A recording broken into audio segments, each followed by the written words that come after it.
Ya,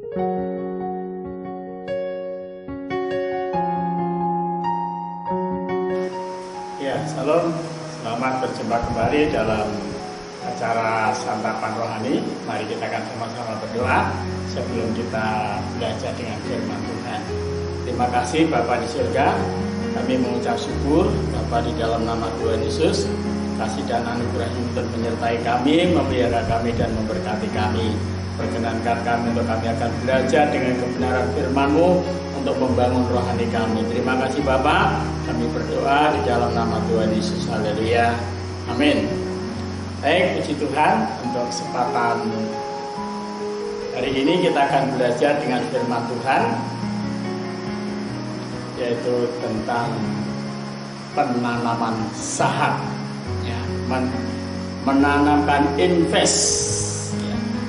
Kepada siapa kita akan menanamkan sebuah investasi di dalam hidup ini? Ya, mari kita akan buka Alkitab kita di dalam Injil Lukas pasal yang ke-16.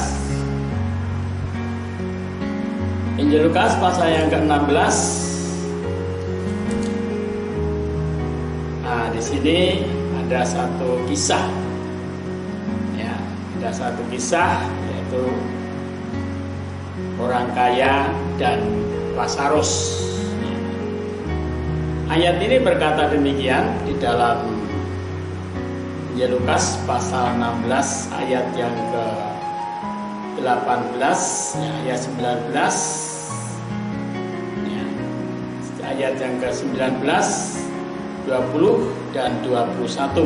Ya.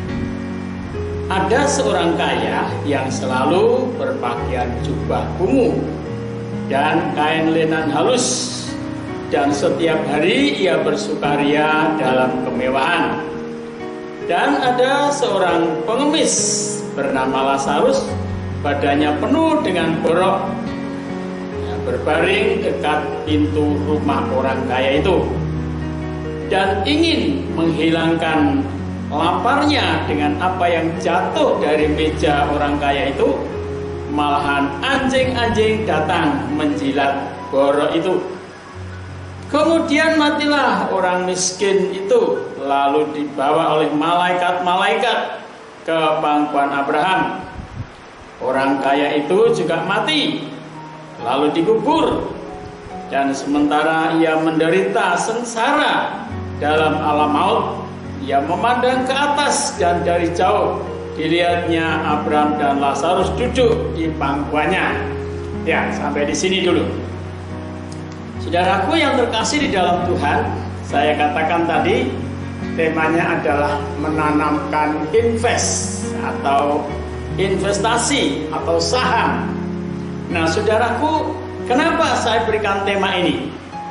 Orang kaya ini, saudara, Alkitab mengatakan, ya, orang kaya ini selalu berpakaian jubah ungu dan kain lenan halus, dan setiap hari bersukaria dalam kemewahan. Saudara, orang kaya dan orang miskin itu sepanjang sejarah, sepanjang zaman selalu ada berdampingan, ada si kaya dan ada si miskin. Tidak akan disebut itu orang kaya kalau tidak ada orang miskin, dan tidak akan disebut itu orang miskin kalau tidak ada orang kaya. Nah, pertanyaannya, kenapa Tuhan menjadikan orang kaya dan orang miskin? Bagaimana kalau manusia itu kaya semua, gak ada yang miskin? Atau miskin semua, gak ada yang kaya? Itu kan lebih baik. Nah, itu kan pandangan saudara, ya. Itu pandangan kita, manusia maunya semua orang kaya semua. Tetapi Tuhan tidak demikian, saudaraku. Tuhan punya maksud, Tuhan punya tujuan. Kenapa Lazarus ini diizinkan untuk berbaring di pintu rumah orang kaya? Kenapa tidak diusir saja, disuruh pergi saja? Itu kan ngotor-ngotori. Tapi ternyata tidak. Orang miskin memang diizinkan untuk berbaring di depan pintu. Tetapi orang kaya tidak pernah berpikir bagaimana penderitaan sengsaranya menjadi orang miskin. Alkitab mengatakan orang miskin ini yang bernama Lazarus ini, saudara, ingin menghilangkan rasa laparnya saja, tidak kesampaian. Kenapa saya katakan tidak kesampaian? Karena ketika orang miskin ini yang lapar ini ingin makan makanan yang jatuh dari meja tuannya saja, tidak kesampaian karena lebih dahulu makanan yang jatuh itu dimakan oleh anjing. Dan makan yang dimakan oleh anjing itu hanya setelah makan makanan yang jatuh dari meja tuannya yang harusnya dimakan oleh si Lazarus, dimakan oleh anjing. Setelah anjingnya makan, menjilat boroknya si Lazarus, menjilati boroknya si Lazarus. Kita mengatakan sampai mati. Saudara, perbedaan apa antara orang kaya dan orang miskin yang mati?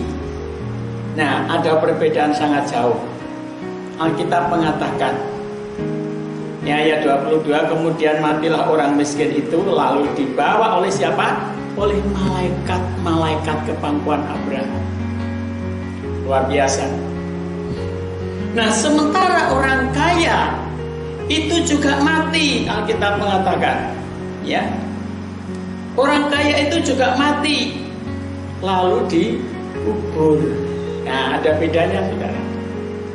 Kenapa orang kaya mati dikubur tidak dibawa malaikat Tuhan? Karena orang kaya tidak mau menanam investasi kepada orang miskin.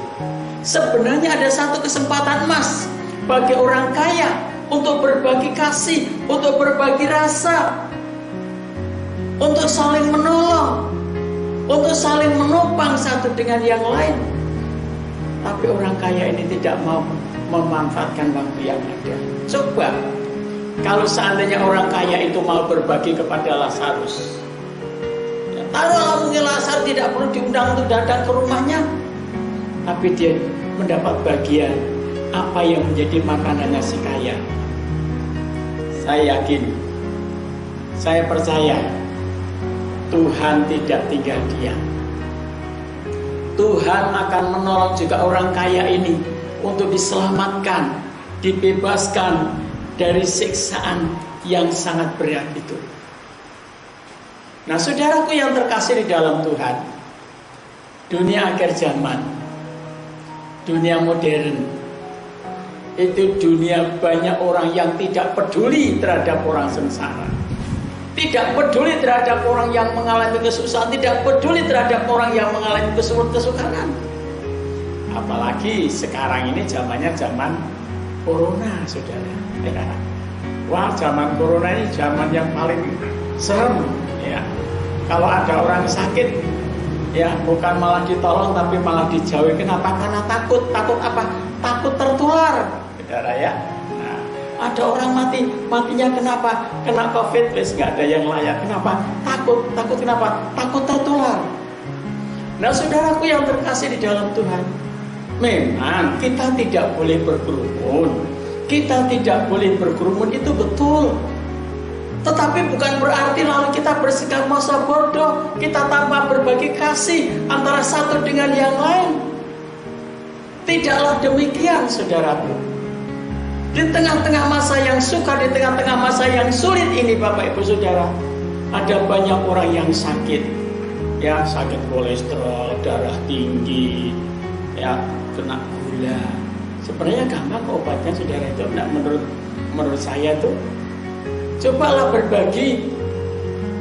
Ya, orang yang kena kolesterol, kurangi makanan yang mengandung kolesterol, bagikan kepada orang miskin, saudara akan jadi sehat. Makanan yang mengandung gula, makanan yang manis, bagikan kepada orang miskin, saudara akan menjadi sehat. Kalau nggak percaya, coba praktekkan.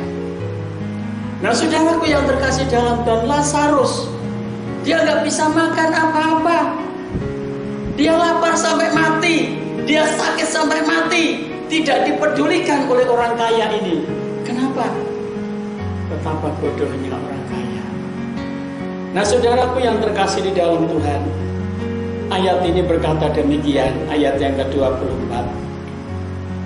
Lalu berseru, katanya, Bapak Abraham, kasihanilah aku, suruhlah Lazarus supaya ia mencelupkan ujung jarinya ke dalam air dan menyejukkan lidahku, sebab aku sangat kesakitan dalam nyala api ini.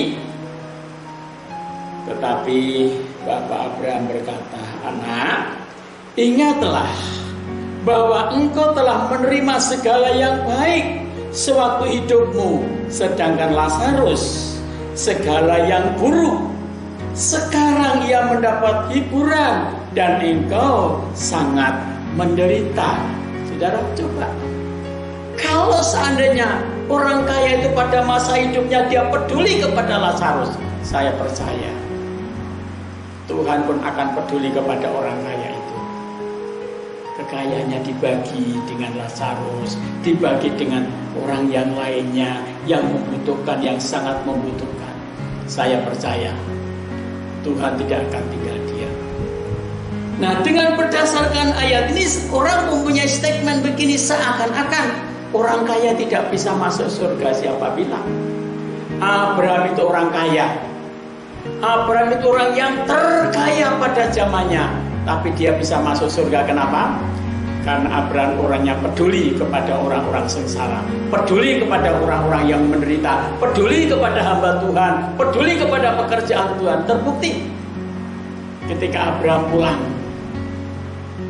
perang dalam mengalahkan raja-raja yang menawan keponakannya, ya, Alkitab mengatakan Abraham membawa 1/10 dari semua hasil kepunyaannya kepada Melkisedek, ya, kepada Melkisedek. Dan Abraham juga punya para gembala, punya orang-orang yang diasuh oleh Abraham, orang-orang miskin yang diasuh oleh Abraham. Jadi Abraham bukan hanya memperhatikan hamba Tuhan saja, tetapi juga memperhatikan orang-orang miskin. Mereka orang-orang miskin itu dilatih untuk bekerja, dilatih untuk berwirausaha, dilatih untuk menjadi seorang peternak. Sehingga Alkitab mengatakan Abraham menjadi orang yang sangat kaya. Bapak Ibu Saudara terkasih dalam Tuhan, jangan salah mengerti, di surga di sana pun banyak orang kaya, karena orang kaya yang peduli kepada orang-orang miskin. Di sana pun banyak orang yang miskin karena dia mengasihi Tuhan. Jangan berpikir juga di neraka ada orang miskin, ada banyak orang miskin juga. Masalahnya bukan masalah kaya atau miskin, surga dan neraka itu, saudara. Tapi surga dan neraka itu adalah masalahnya bagaimana kita bisa menanamkan sebuah investasi kepada kerajaan surga, yaitu melalui orang-orang yang ada di sekitar kita, melalui orang-orang yang ada di kanan kiri kita, mereka yang sangat membutuhkan pertolongan. Itulah penanaman investasi kita kepada Tuhan. Yesus mengatakan, kumpulkanlah hartamu di surga. Di surga ngengat dan karat tidak merusakkannya. Melalui apa? Melalui kita menolong orang miskin, melalui kita menolong orang-orang sengsara, melalui kita menolong orang-orang yang sangat membutuhkan. Itulah cara kita mengumpulkan harta di surga. Bapak Ibu Saudara terkasih dalam Tuhan, mari ada kesempatan baik kita bisa menanamkan investasi kita kepada Tuhan melalui harta kita, melalui kekayaan kita, melalui doa-doa kita, melalui kasih kita, pergumulan kita dengan teman-teman kita. Tuhan Yesus memberkati kita. Karena Yesus sudah berkorban buat kita, kita mau berkorban juga buat mereka. Tuhan Yesus mati di kayu salib untuk kita, Tuhan Yesus mati di salib untuk mereka. Kita juga mau berkorban buat mereka yang sangat membutuhkan. Mari kita sama-sama berdoa. Terima kasih Bapa di surga, kami mengucap syukur. Biar kebenaran firman menjadi bagian dalam setiap kehidupan kami.